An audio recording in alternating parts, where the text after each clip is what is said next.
Call to order the meeting for the Lake Mills City Council for March 17, 2015. Please rise and join us for the pledge. I pledge allegiance to the flag of the United States of America and to the republic for which it stands, one nation, under God, indivisible, with liberty and justice for all. Will it be the truth? Will it be beneficial to all concerned? Will it build goodwill and better friendships? Misty, roll call roll, please. Mr. Kirkovich? Here. Mr. Shar? Here. Mrs. Fritsch? Here. Mr. Grundon? Present. And Councilmember Foster previously informed me that he would not be here this evening. Very well. Item 3, correction and approval of City Council meeting of March 3rd, 2015. Do we hear a motion of acceptance? So moved. And a second? I'll second. Call the vote, please. Mr. Shar? Aye. Mrs. Fritsch? Aye. Mr. Grundon? Aye. Mr. Kirkovich? Aye. Motion passed 4-0. Correspondence, Ed? I have a letter that I received this week on planting trees. That's been passed out to each of the council members. I had a call regarding a person had visited Oconto, Wisconsin, not Oconomowoc, Oconto, Wisconsin. And in Oconto, they have put in they redid a street, they have the new sidewalks. And they were talking this in light of the South Main Street, that it was, and I don't know if this would be feasible for us, Steve, or not, but they were talking about the fact that in Oconto, they put a bike and a sidewalk together. It was 7 foot wide, and they ran that down one side of the street. And then on the other side, they had a regular sidewalk, no bikes, just for pedestrian only.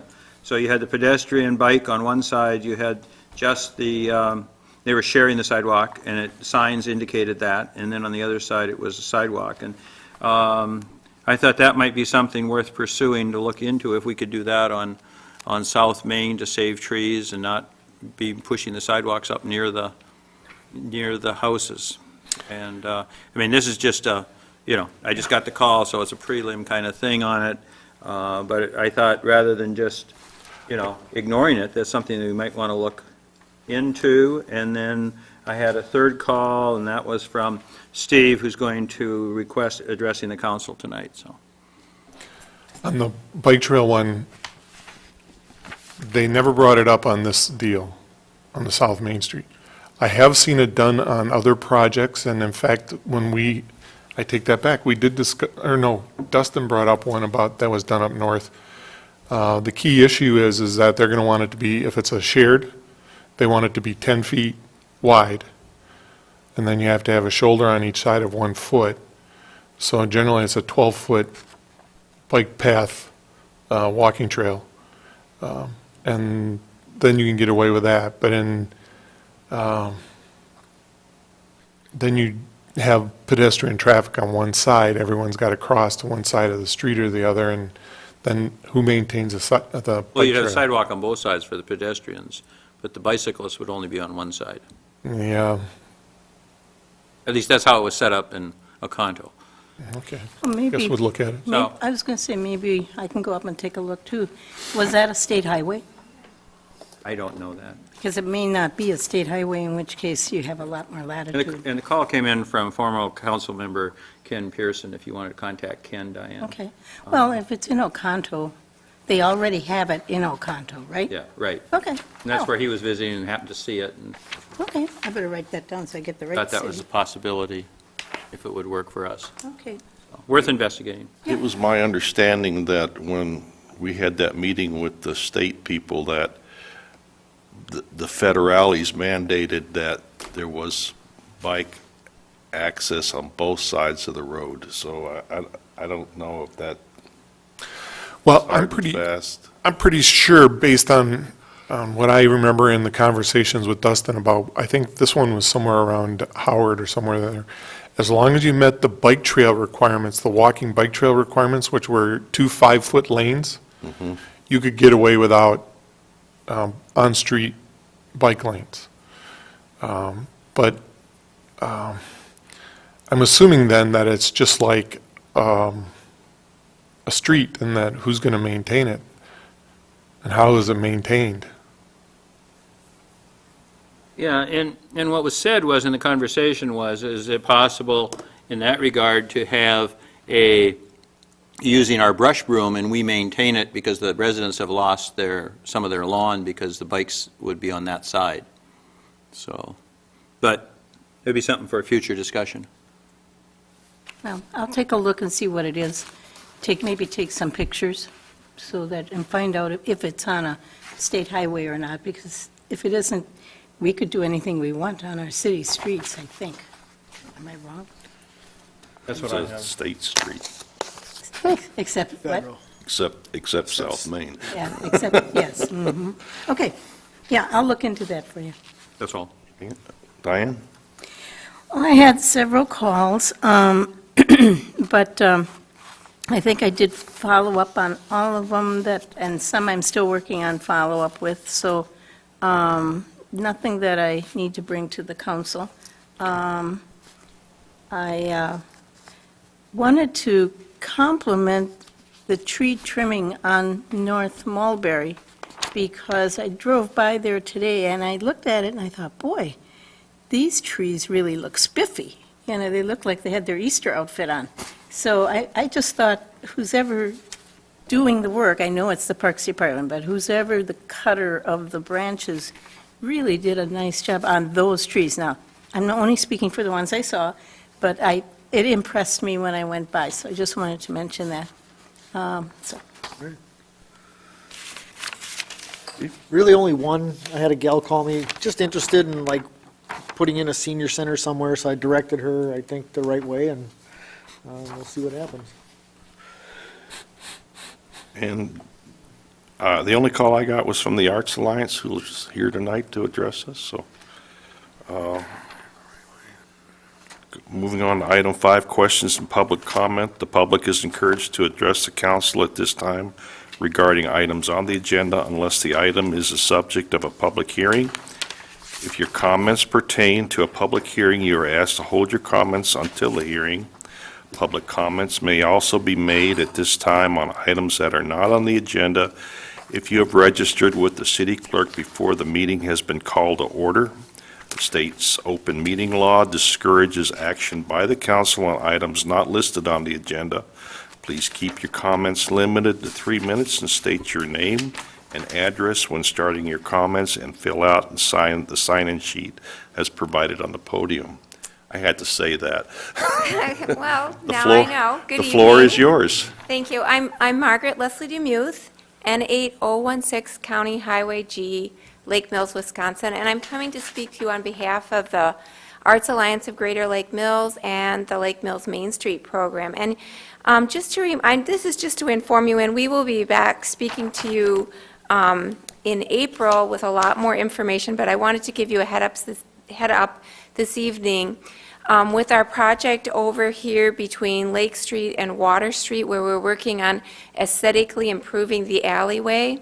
Our two objectives were to aesthetically improve that alleyway and to involve the community as much as possible in that process. We've just recently, this past month, put in a grant to the Wisconsin Arts Board to fund the first phase of this project, and in late April, early May, we'll be then applying for the National Endowment for the Arts for the second phase of the project. So just really quickly, and I'm just going to go over a little bit of this really quickly. We met with 20 community groups seeking ideas for the public art for the alley. And just so you know, and that the most common theme mentioned was sculpture and, was sculpture, was water-related, and historical. So because we wanted to involve the community as much as possible, we didn't want to just ask them for their ideas, we also wanted them to make art. So the Wisconsin Arts Board grant is to bring an artist to work with our community, school groups, seniors, different organizations to make art that we would temporarily install in that area around town and in businesses. The second one, which is the bigger grant, and we have matching funds for both, is the National Endowment for the Arts Challenge Grant. We are thinking that we would like to install a sculpture at the end of the alley in Ford Court. And to do this, we will also need a letter of support from the city council for this project. So that's what I would really, will be talking to you about in April. But if you just follow down on that sheet, then you have a timeline, and you have my contact information and Katie Otto's information. And I don't know, can I take questions, or do I stop right here? Well, you can take questions if you want. Okay, do you have any questions for me right now? Do you have any idea right now what kind of a sculpture you're looking at? Well, the process, the best practices, I've learned a lot, and I've been talking to the Arts Commissioner in Madison about how this is done, and the Wisconsin Arts Board, is you have your parameters, what can go in a certain place, and you put out a qualification for high-quality artists with a good track record of citing sculpture that fits the place that it goes. And just looking at people's input, and I think that's really important for the community's input here, is harking back to historical things, Ford Court, what was there before, and also the water aspects, the lake being there, the fish hatchery being here. So once we would do a request for qualifications, we would choose the ones that we thought were the best. We would go back and have another community meeting to seek people's input, and then we would say pick the 3 best, and then we would ask for specific proposals of what would go there. So there's like many stops along the way for everybody to put in input and to get the permission needed. I see. Okay, thank you. Does that answer your question? Yep, it does. I have a question. If we were to put your item on the next council agenda, would you be ready at that point to tell us more about it? Very much so. And what I'd like to do is get together information for you in the next couple weeks or so you would have ideas of pictures of examples, maybe not what we would do, but at least so you would have a visual and very specific information. Okay, good. Okay? Thank you very much. Thank you, Margaret. Okay, so at this point, we'll close questions and public comments and go to item 6, city managers report. Steve? I distributed a written report, which goes over the revolving loan fund, clean boats, clean water, South Main Street, the bike trail, a potential for an additional bike trail, the cable TV where we hired a new person. What does that look like? Because I'm trying to find mine. The Oh, in City tonight, managers? tonight. In tonight's? Before? No, it was sent in the packet, Oh, okay, but it was a hard copy. okay, got it, It should have been in the back. okay. Oops. So it noted things like that, the revolving loan fund is probably going to be taken back by the state. Hear music. Sorry. For South Main Street, the directors are of the chamber and the Main Street program, and I went to Wanakee and visited with Village Administrator Todd Schmidt and their chamber director, and went over what they'd done when they redid their construction. St. Paul's is trying to get a bike trail connection, and they put up some money and have to, or want to apply for a grant, and we would have to be a conduit for that. We've hired a gentleman named Dave Grumman to take over the cable TV operations. Dave has 27 years of experience and comes to us from APA TV in Milwaukee. We did send letters to people on Browns Court. I don't know if any of them had contacted you. I haven't noticed any emails back yet. Have you, Heather? Yes, I've gotten contacted by maybe 10 residents, and I've just been making a spreadsheet of how they want to be contacted back. Okay, that's good. First Impressions is starting to wind down. We had a meeting this morning, Ed and I, along with the rest of the group. Our next meeting will be next Wednesday in Mount Horeb, and then there will probably be some issues that come before the city council, and I think Ed's going to schedule those. Some comments on winter snowplow operations and how we use our trucks, and then a drainage issue. So, are there any questions on that specifically?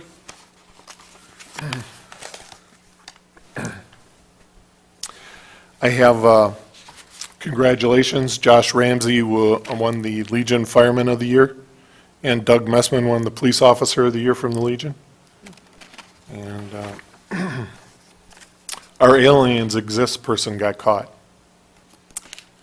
Or what? Do the aliens exist now or not? Oh, they've existed, Oh, okay. but apparently this was the name of a band. It's graffiti around town. Yeah, it was graffiti that was being painted all over town. Exist. And they put out a reward for it. Yeah? Well, they caught him. Good deal. Oh, good. So unless there are any other questions, that's all I have. Okay, where am I?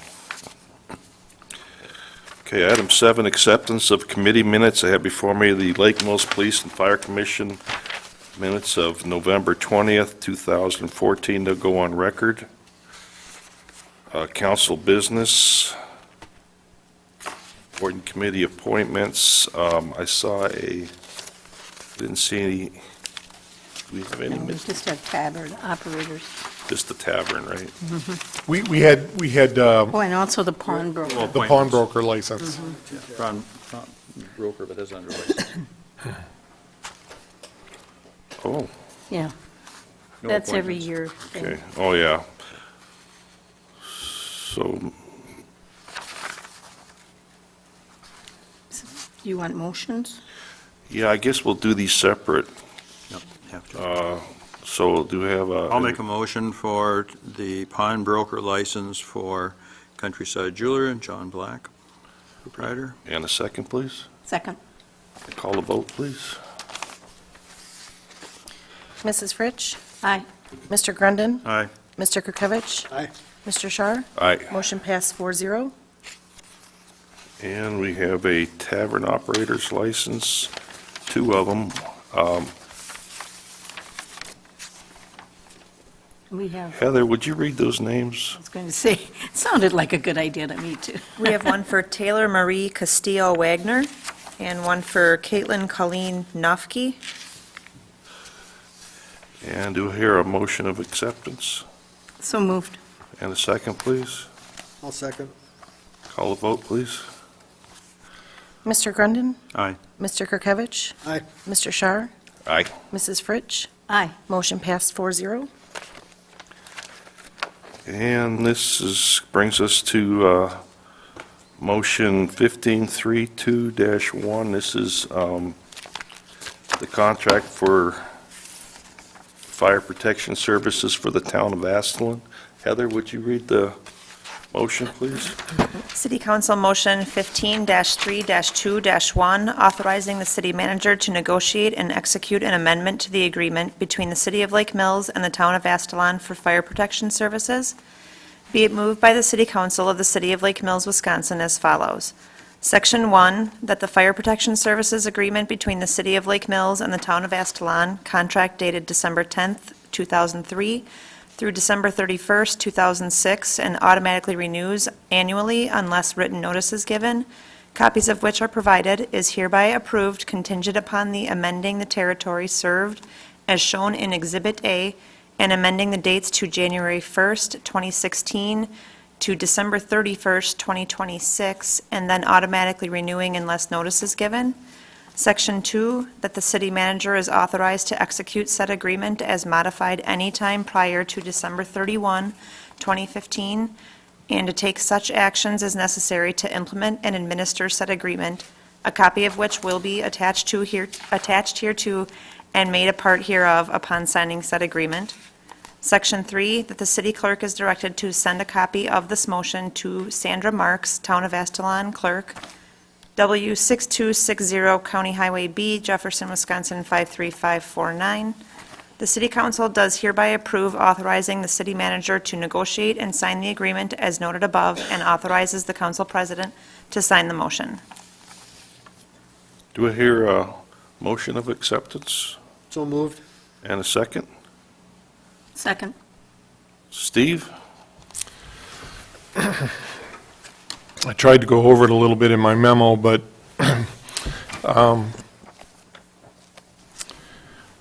last time we had met, we had discussed the issues about the town of Asselin seeking to contract with Johnson Creek and moving territory from Jefferson, and then also trying to contract territory to us, some from Johnson Creek, some from Jefferson.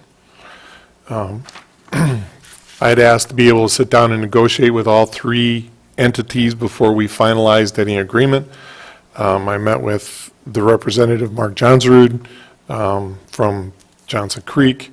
I talked to Tim Freitag from Jefferson, and Dave Kuhl came in and met with me on that Monday.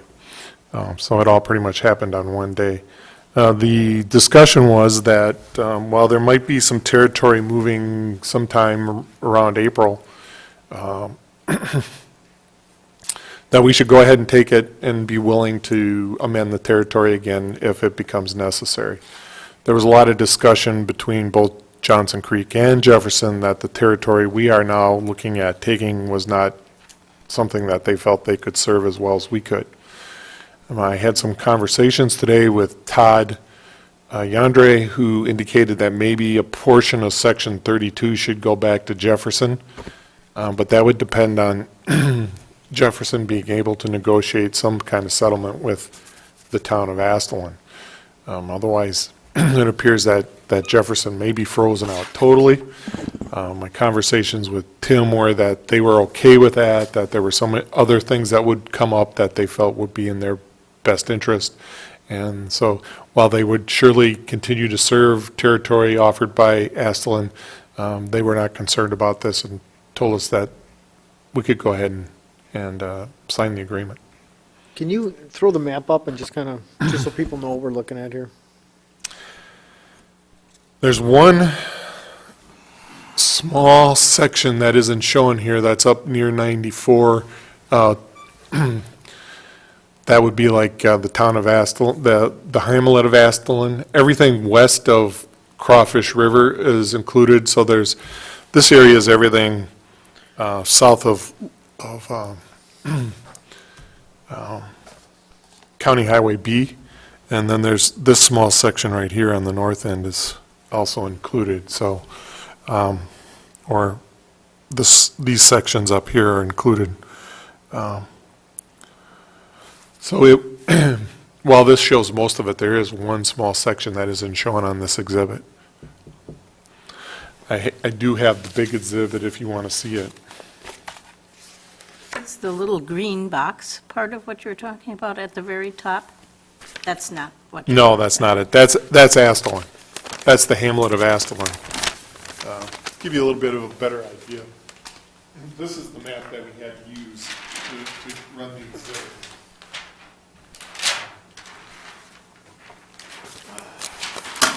Oops. Here's the hamlet of Astalon. So right there in the corner is Astalon Inn. Okay. So this is the territory right here, just up.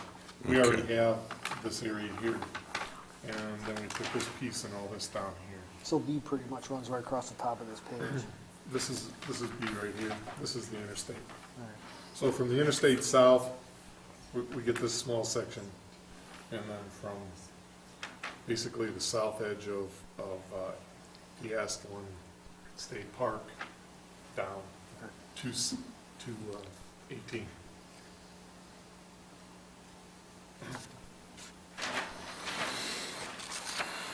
This red hashed area used to be Jefferson. As of right now, I guess it will be Jefferson until the end of the year. As of right now, asked them to sign a contract with Johnson Creek to take all of it down to here. So you can see this is in the city of Jefferson. So they'll be servicing an area, some areas within the city of Jefferson if that contract goes through as proposed. So that's why there was some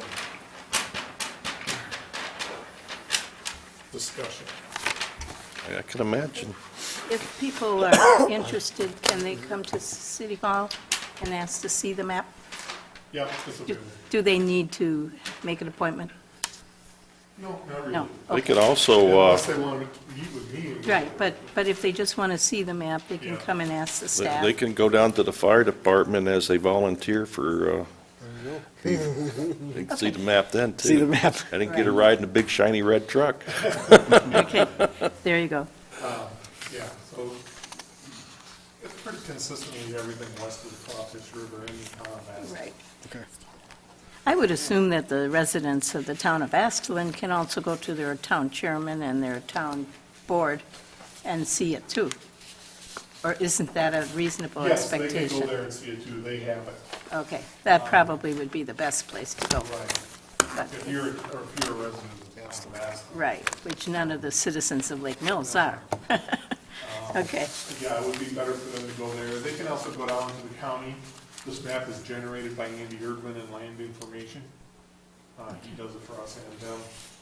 and I bet we can't hear you on our mic. Oh. All right, thank you.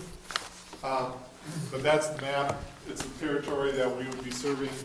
That one piece that I mentioned where we might do some modifications depending on how things go with Jefferson, we thought maybe this piece of southern half of Section 32, that there are some areas in here that would be difficult for us to get to, and maybe it would be in our best interest to let Jefferson have the southern half of 32, but I guess we'll just have to wait and see what happens between Jefferson and, Johnson Creek was taking the same approach, as that they would be willing to renegotiate the contract with Astlin too if they decided to serve let portions be served by Jefferson. I guess the important thing is that somebody shows up for the fire. Yes, Or I'd rather see both people there, both town, Jefferson and Lake Mills show up, than one think the other one's coming and the other one thinks the other one's coming. well, generally what happens is, and Rudy can comment on this, but what happens is they call the primary fire department. Primary fire department then generally makes a decision on how many boxes they call, which is a MABUS issue.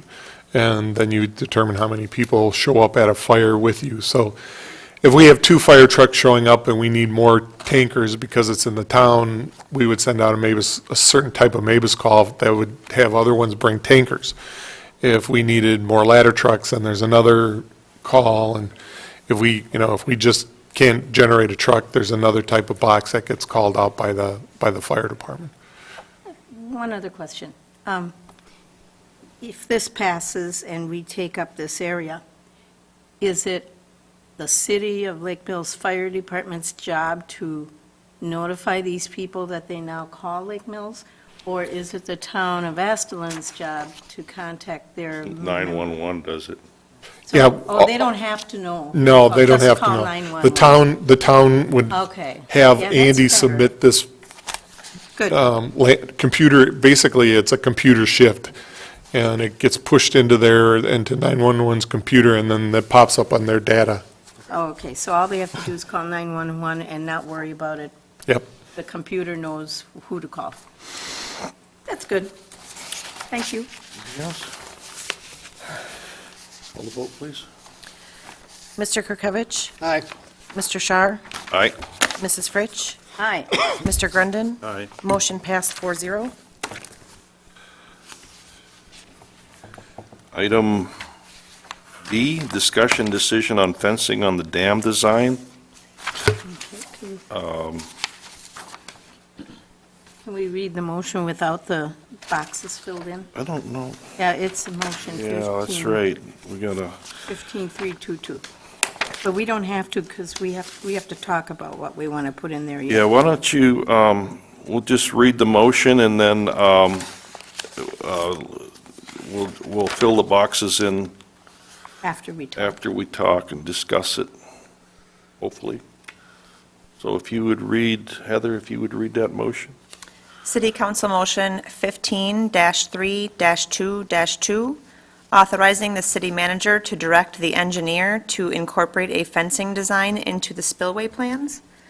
Be it moved by the City Council of the City of Lake Mills, Wisconsin as follows. Section 1, that city staff have prepared a report regarding possible options for fencing along the Mill Pond Dam spillway. And Section 2, the council has reviewed and discussed benefits and problems of the options and hereby directs staff to proceed with blank fencing option. Section 3, that the city manager is authorized to direct the engineer to incorporate the selected option into the design of the spillway and prepare the bid documents. The city council does hereby select blank fencing option and directs the city manager to have the engineer incorporate said option of fencing into the spillway design and authorizes the council president to sign the motion. And do I hear a, I'll make a motion to approve them. I'll make a motion to approve the motion. and a second, please? I'll second. And at this time, I would ask that we would relax the rules so the Arts Council can address the council on the fencing issue. We have a motion to, Make that motion. and a second. I'll second. Call the vote, please. Mr. Shar? Aye. Mrs. Fritsch? Aye. Mr. Grundon? Aye. Mr. Kirkovich? Aye. Motion passed 4-0. And Steve, if you'd like to address. Yes, thank you. Thank you very much. I handed to you, each of you have a copy of the information that I compiled regarding the fencing. My contact information is at the top of that page. And the Public Art Committee of the Arts Alliance, designed the fence, and what we would like to do is to have the adjacent fencing that goes into the into the spillway be very simple, not busy, and very clean. And the very first thing that I would draw your attention to, Steve, if you could please flip that over, thank you, the McNichols Quality Expanded Product, the expanded metal. This is the company that we contacted and the material that we used for the part of the grist mill fence that needed to be filled in. And our recommendation would be to use this in just a real simple design and then put this metal mesh in there to, to complement the existing fence, because we do believe that the grist mill fence should remain the focal point. And then this would make it very clean, it would be very, it'd be safe, and it wouldn't detract from the existing grist mill fence. We'd really recommend that it's not that we don't put in something that's real busy, that kind of takes away from the existing grist mill fence. And then Steve, on the other side, you have the green fence with the straight. Now, are you proposing not that one, or are you not? That is correct. This is the other design that would be simple. Excuse me, and if you just take a look at this, if you can imagine the posts and the rails, and then instead of the vertical posts that go in there, maybe just that metal mesh that would go in there instead. So this design What- in this fence. That is correct. Do you have any idea on what the cost differential is between, I mean, I like that one right there. I understand what you're saying about using the opposite side of that, because that would, augment Right. what's already there without detracting from it, keeping it a focal point. But then the next question becomes, what's the cost of doing the expanded metal one versus doing the one that's right here in this picture? I have no idea what the dimensions of the fence are proposed, and so I'm sorry that I didn't explore that. But it certainly would be pretty easy to find out, a phone call. Steve, what's the size of the, on the expanded metal, what's the size of the openings on that? They are about a half an inch. Okay. They're pretty Now, small. Wouldn't that take away from the visual aspect, seeing beyond that? Well, you can see right through that. Do you remember the grist mill fence? Yeah, And this is the metal mesh that fills in the spots that's not part of the, the fence itself. So this actually matches some of the existing fencing? That is correct, yeah. Which I right. never noticed before. It's, maybe, that in and of itself says something about this particular material, it just kind of blends in. You can see right through it. Wind can blow through it, and you can see through it. And maybe with a design like that one that's on the screen, with just the horizontal posts and the horizontal rails and the vertical posts with that mesh, I think it would be, it wouldn't detract from, wouldn't be busy and that kind of thing. and has that been engineered yet at all? As far as wind load, as far as catching snow and all the different, Well, Rudy, that would all depend, and we wouldn't recommend using that fence there, the style of fence, yeah. Correct. okay, but the actual physical design, we would never buy an off-the-stock fence. That there is like, what I have on, you can grab that and bend it. Okay. We would recommend, we would have something designed, if you look at what we have across ditch 35 on Lake Street out there. Sure, yeah. That we would have something much more similar to that, very simple design, similar to this, but it's made out of a much heavier stock, it's heavy welded, and so then putting in that material that he's talking about wouldn't be an issue. Okay. But that was the debate, is a stock fence like this would never hold up under public use. The type of fence that the Arts Alliance had and is a very substantial, it's a high-cost product because it has some real unique design features to it. It had some round things that got welded into some areas, and so it really pushed the cost up. And then the way it was manufactured also pushed the cost up pretty substantially. We always have ours designed and manufactured by a subcontractor of the general, and they're almost always designed, but they're really very simple designs, similar to this. So if this were the type of design and we went along with something that was, the more closer to the standard design of the engineer, this would probably work, or putting in that mesh too would be easy. I think that mesh could be spot welded into any sort of a design fence. Well, normally, we come up with a material that's a heavier stock. Correct. And then we weld it, and we set up the mounting systems, and that's all designed by the engineer and spec'd out, and then there are about 4 or 5 contractors in the area who are set up to do those types. They're not stock fencing at Menards, but they're also not as expensive as what had been produced for the Arts Alliance. Okay. I have a question for Steve. On the memo, we had the 3 choices, and now the A-stock fencing is, we've just kind of discussed, that's not what we want. I wouldn't recommend it. Right, You can well- pick what you want. Right, but I'm saying I agree with you. The second one, a city standard design fence option.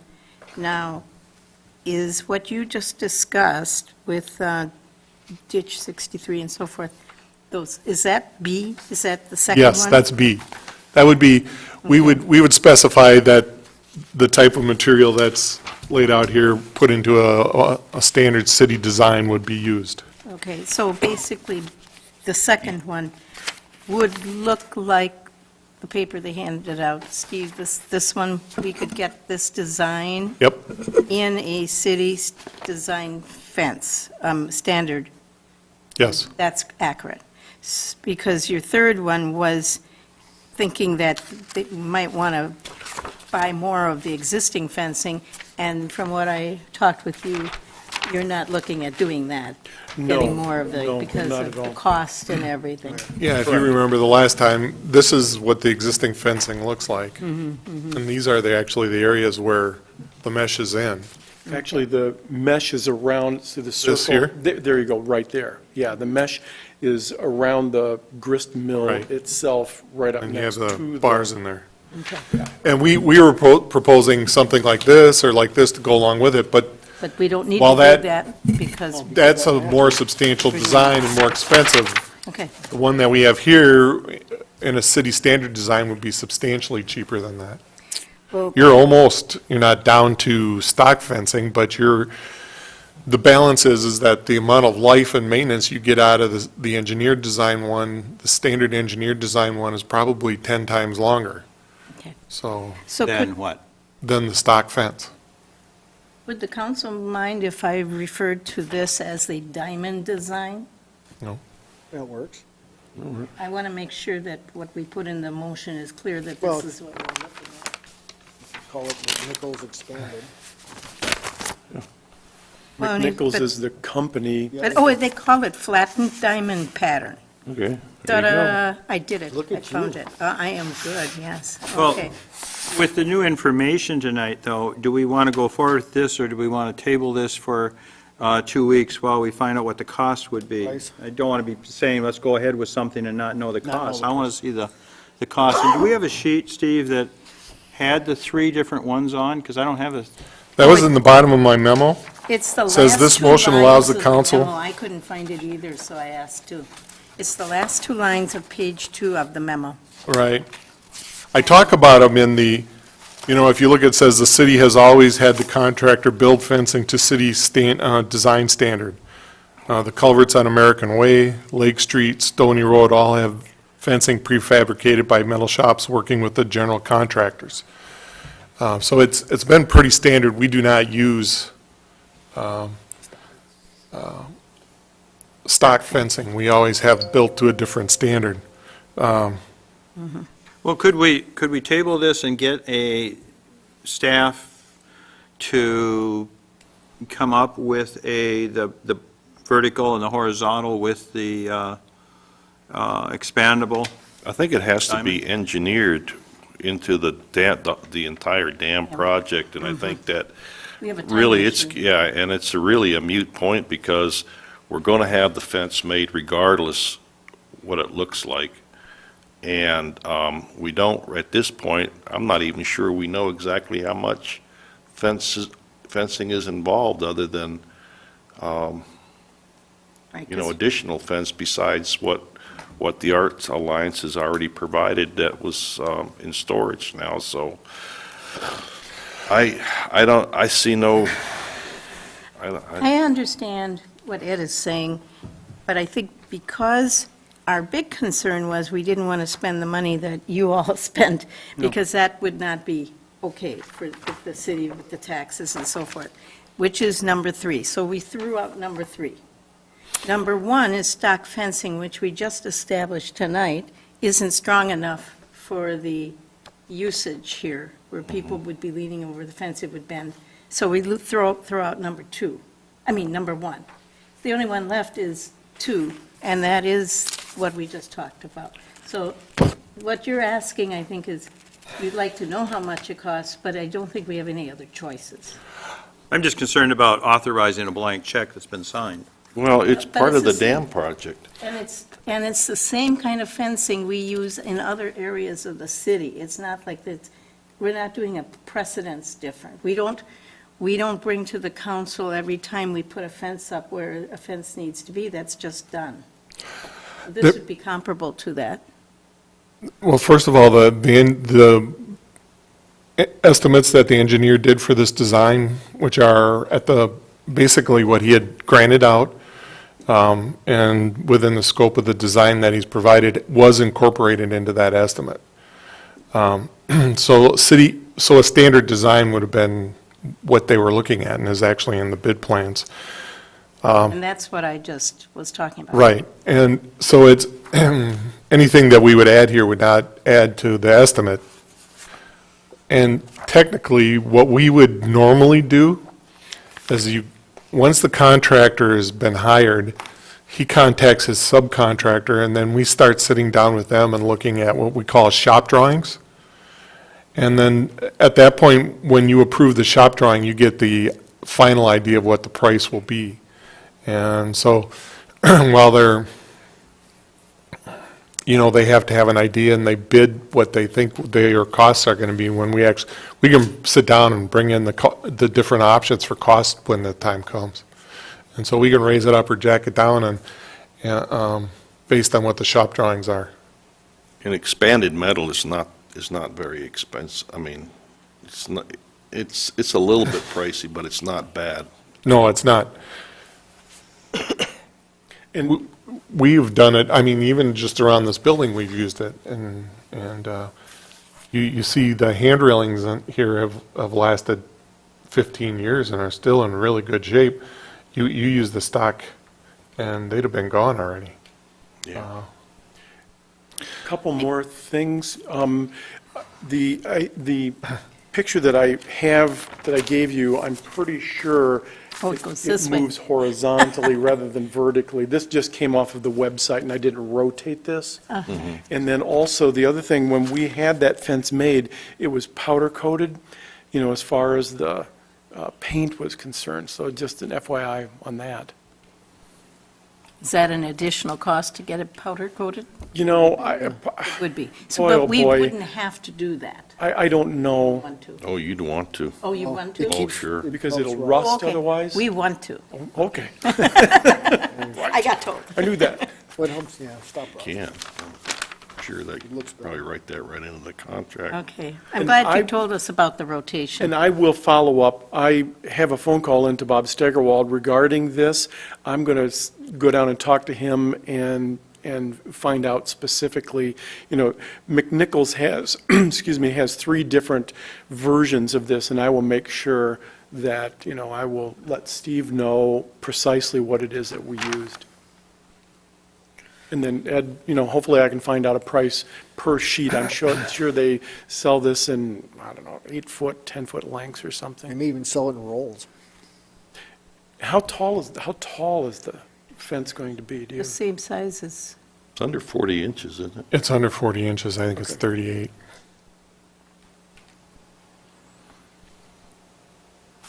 Okay. Diane, would you Yeah, like to I put was this gonna- into a motion? Sure.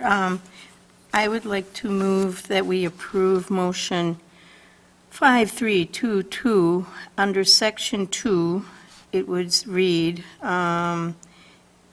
hereby direct staff to proceed with the second fencing option, which is the city standard design with a flattened diamond pattern. And I believe you have the same thing in the next part. So it would be the second city standard design fencing with the flattened diamond pattern. One item that I want to discuss is that we looked at numbering those options, and we decided against it because when you put option 3 in the motion, and then you file the motion, nobody ever knows what option 3 was. Right, exactly. I think that's a good idea that, And would you like to add the diamond pattern to match existing fencing from the Arts Alliance? Same size and all that? Horizontally, yeah. horizontally and, Well, yeah, to okay, match. flattened diamond pattern in a horizontal position, matching that of the existing fencing. Yes. I'm adding that to my motion. And do we have a second? I'll second. Any other discussion? Misty, if you would. Mrs. Fritsch? Aye. Mr. Grundon? Question, Steve, we'll get the chance to look at the prices and everything on the finished product when it's... If you want to, we can, when the designs come in on the shop drawings, we can review what price options are before we finalize, and we can do a change order up or down either way. All right, with that, then I would say yes. Maybe Mr. Bowers could even give you a call, Ed, and let you know what he finds out. Let's continue with the vote, please. Okay, sorry. Mr. Kirkovich? Aye. Mr. Shar? All right, Motion passed 4-0. and I thank you, the Arts you very Alliance, much. and Steve Thank you. and Margaret. Appreciate it coming down tonight.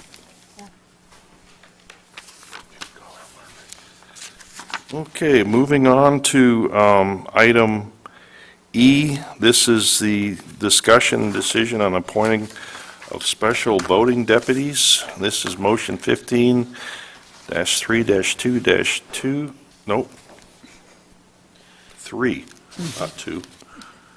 Heather, if you would, please. City Council Motion 15-3-2-3, appointment of special voting deputies. Whereas Wisconsin statutes provide for the appointment of special voting deputies, and whereas there is a need to appoint special voting deputies for the 2015 term, and whereas under state statute 6.875, absentee voting in person inside residential care facilities and qualified retirement homes shall be conducted by special voting deputies, and whereas the Lake Mills City Clerk has submitted a list of names for appointment. Be it therefore moved by City Council of the City of Lake Mills, Wisconsin as follows. Section 1, that the City Council has reviewed the attached list of special voting deputies recommended for appointment by the City Clerk. Section 2, that the City Council confirms the City Clerk's recommended special voting deputies. The City Council does hereby confirm the special voting deputies and does hereby authorize the Council President to sign the motion. Do we have a motion of acceptance of 15-3-2-3? So moved. Second. Discussion? Misty? Mr. Grundon? Aye. Mr. Kirkovich? Aye. Mr. Shar? Aye. Mrs. Fritsch? Aye. Motion passed 4-0.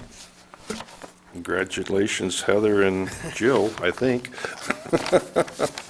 Thank you. Thanks. Thanks for doing that. And this is item F. This is Resolution 15-8. This is a release of the letter of credit to Gunlock Properties LLC. Would you read the motion, Heather, please, or the resolution? Resolution 15-8, release of letter of credit, Gunlock Properties LLC. Whereas the City Council of the City of Lake Mills, pursuant to the authority conferred by statutes of the state of Wisconsin, has established certain standards and procedures for pay-as-you-go developments within the tax incremental districts in the City of Lake Mills. And whereas the development agreement with Gunlock Properties LLC stipulates the developer is to maintain a letter of credit to provide a financial guarantee in the event the tax increment generated by the improvements is not sufficient to cover the debt the city incurred for this project. And whereas the development agreement also stipulates that when the tax increment received for the improvements is sufficient to cover the debt the city incurred for this project, the letter of credit is no longer necessary and may be released. And whereas the city manager, consultants, and city staff have reviewed the request to release the letter of credit and have made recommendations concerning release of the letter of credit. Now, therefore, be it resolved this 17th day of March, 2015, by the Lake Mills City Council that the City of Lake Mills hereby releases the letter of credit because there is sufficient increment in TID 4 generated by those improvements developed by Gunlock Properties LLC to cover the debt the city incurred for that portion of the project, and the developer, Gunlock Properties LLC, may present this resolution to its financial institution for non-renewal of the letter of credit. Do we hear a motion of adoption of Resolution 15-8? So moved. And a second, please? I'll second. And Elizabeth, this one's yours. Yes, it is. I received a call from Gary Gunlock asking if we could release the letter of credit. I consulted with Vicki, and she recommended that I speak to Scott Langlois of Quarles and Brady, who developed that developer's agreement. And in reviewing and discussing with me his feelings about the purpose of that letter of credit and what was going on in that development, he's recommending that the city does release it.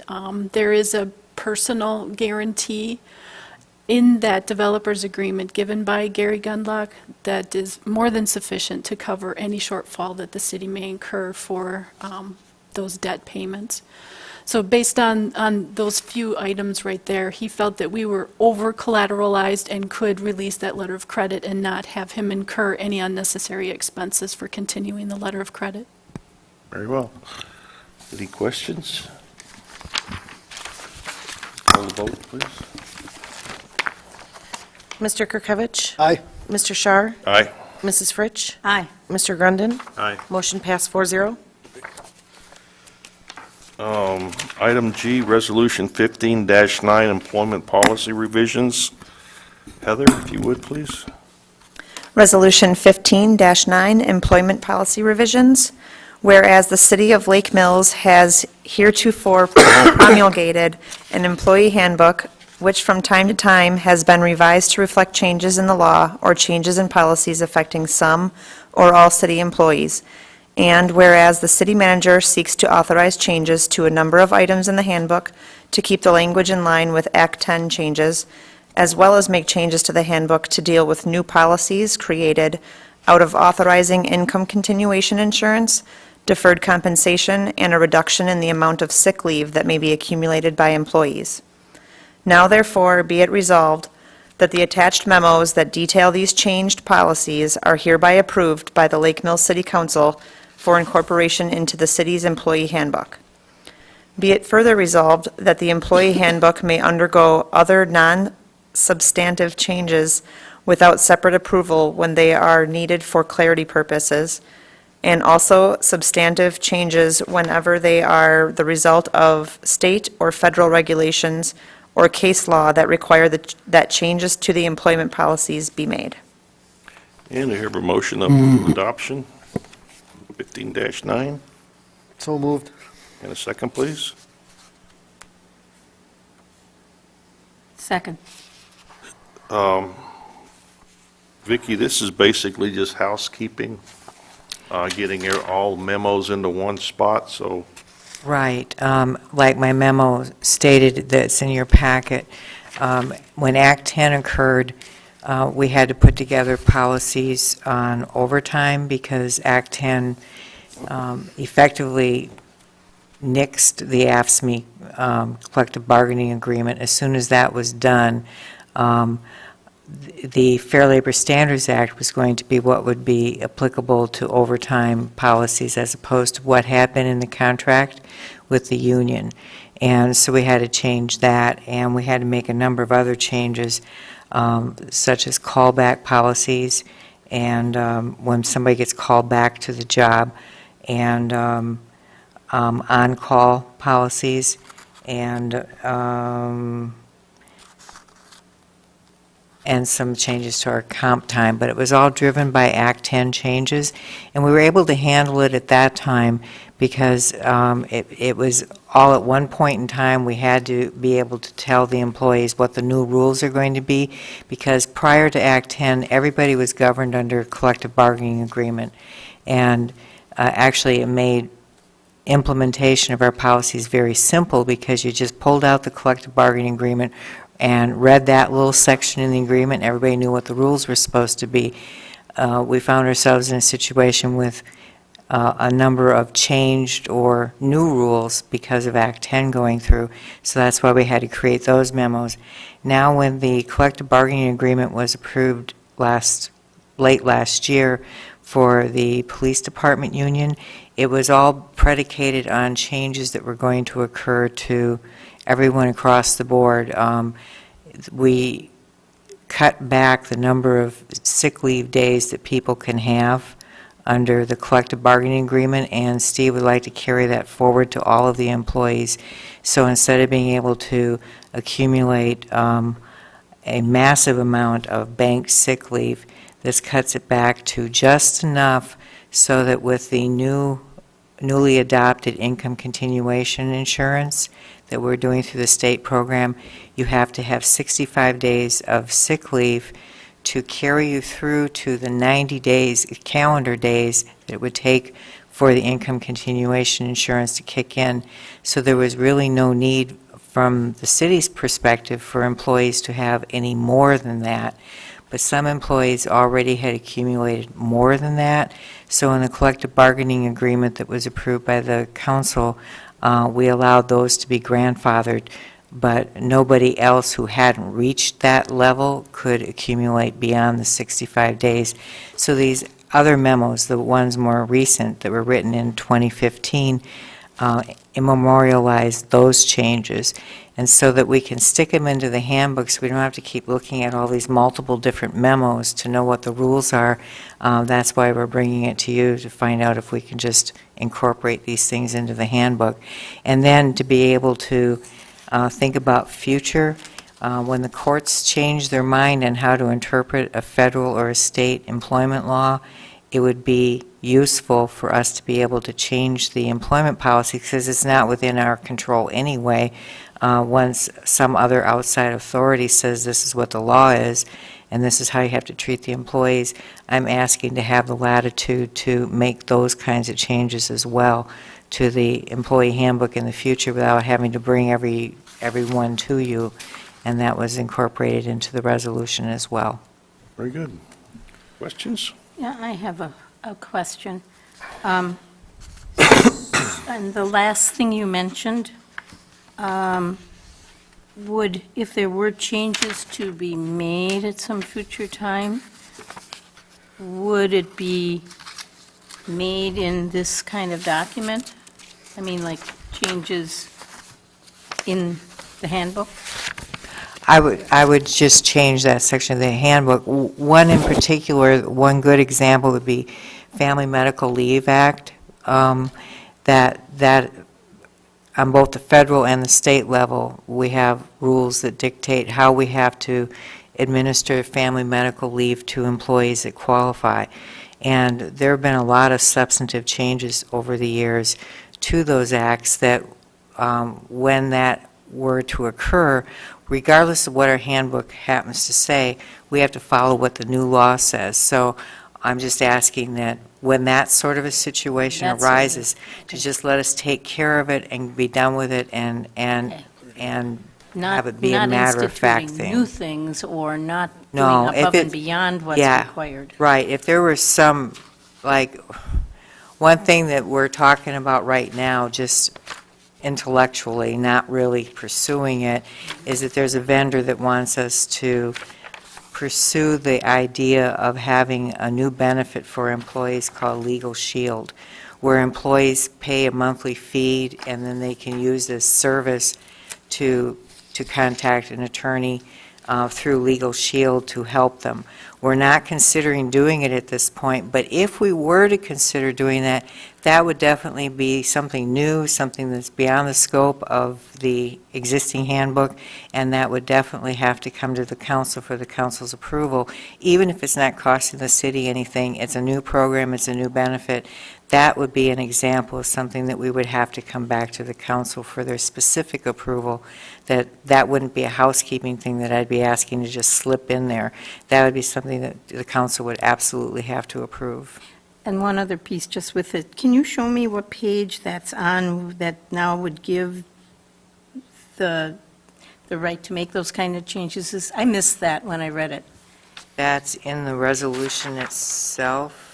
Yeah, oh, in the resolution itself, okay. Yeah, that last section of the resolution. Okay, could you, yeah, so it would be, Be it further resolved that the employee handbook may undergo other non-substantive changes without separate approval for clarity purposes. My example I gave in my memo was, there's a That's- number of places where it refers to Elizabeth as the city clerk.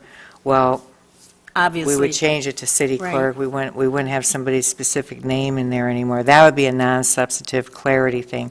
But then it says, and also substantive changes whenever they are the result of state or federal regulations or case right. law that require the changes to be made. They're out of our control anyway. Okay, I just wanted to see it myself, and I missed it. I didn't Yeah. understand the meaning Yeah, of it. I'm not trying to get the council to give me a blank No, check no. to go and write employment policies. I never thought that you were. I just thought that it's my job to make sure I know where that is. Okay. So, thank you. Anything else? Misty? Mr. Shar? Aye. Mrs. Fritsch? Aye. Mr. Grundon? Aye. Mr. Kirkovich? Aye. Motion passed 4-0. Item 9, recommendations for future agendas. Actually, we got H. Revised. Rudy, you're on the wrong one. You got the revised one, we got H. Oh, sorry. Take H. H, Resolution 1015, 15-10. 15-10, That's okay. settlement of the Wessa Trust versus City of Lake Mills. Heather, would you read that? I got it. Yeah, read. Resolution 15-10, settlement of WISA claim. Whereas the City of Lake Mills condemned property owned by the Philip and Susan WISA Trust in 2014 for the purposes of extending Birch Street to intersect with Tyranina Park Road. And whereas the City Council approved the taking of a portion of the parcel at 154 Tyranina Park Road by compensating the WISA Trust in the amount of $71,900. And whereas the WISA Trust appealed the amount of compensation paid, which it is entitled to do by filing WISA Trust versus City of Lake Mills, Jefferson County Case Number 2014-CV-346, and the Honorable Judge David J. Wambach asked the parties to attempt to settle the case through mediation. And whereas the parties met with a mediator on March 13th and reached a tentative agreement that would settle the matter, and this tentative agreement is subject to approval by the Lake Mills City Council. Now, therefore, be it resolved that the Lake Mills City Council has reviewed the report on the mediation and approves the additional compensation of $30,000 to be paid to the WISA Trust in exchange for its agreement that this would fully satisfy the claim and that the lawsuit will be dismissed. Be it further resolved that the council directs city staff to provide the additional compensation to the Philip and Susan WISA Trust pursuant to the WISA's dismissal of the claim against the City of Lake Mills. Do I have a motion of adoption So moved. and a second? Second. Vicki?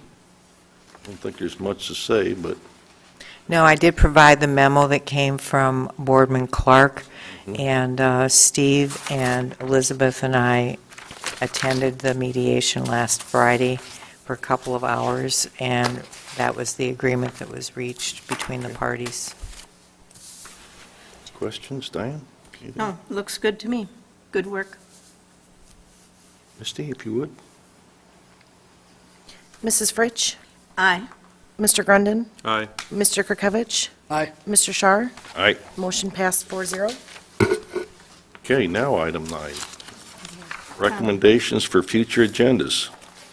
I've been brought to know that we need to do some work on the Lake Mills Elementary School signage and crosswalk plan, and I have told Vicki that I would sponsor that. Is that something you could have ready for the next meeting, or do you need it for 2 meetings out? I'm going to try to get it to the next meeting So because, you'll decide whether it goes on the next meeting or the one after. yeah, it's my intent to get it drafted for the next meeting, though, because you don't have that many meetings before the end of the school year. It would be nice to be able to have the signage up and in place and things marked so that they can see it before school's out, that it actually works Okay, as so intended. I'd like to add that to, and have Vicki do that. And then I'd also like to add the Arts Alliance Alley Art Project to the next agenda for discussion purposes, probably. But however you want to put it on. If you want to put discussion decision, as far as I'm concerned, it's okay. I don't see us doing a decision, really, but, Yeah, I think he said he wouldn't be ready in 2 weeks. It'd be a little bit further out, but a discussion item, and then later we can move it to a decision item. Is that okay? Okay.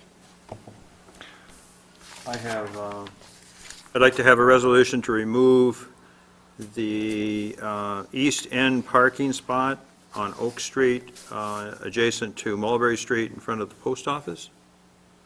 They have a parking lot in the FedEx box that used to sit in front where you could use that parking stall for, has been removed from the front of the building. And the reason for this would that it would allow for a safer intersection if we take that. There are 3 stalls, and we're just asking to take out the one that's adjacent to the Mulberry Street. So it would allow for more visibility and a swing of bigger vehicles there, safer. And the only thing, I just want to thank the city staff for putting in the crosswalk, getting that finally done on Madison and College. That really looks good in there. And I also, on behalf of the council, want to congratulate Josh Ramsey and Officer Messman being selected for police officer and firefighter of the year by the Legion, local Legion post, so congratulations. And with that, anything else? There was one thing that we missed under correspondence, and I believe I had a phone call on it, and that was that through inadvertent set of circumstances, that the Clean Boats, Clean Lakes program wasn't approved. Do we want to put that on the agenda for discussion in the Didn't they future? feel the or- application wasn't sent in? Yeah, the application wasn't set Yeah, I in, so we think missed the it's- grant. They missed it. Water over the dam. Nothing really to discuss anymore. We'll try again next year. All right. With that, we are adjourned.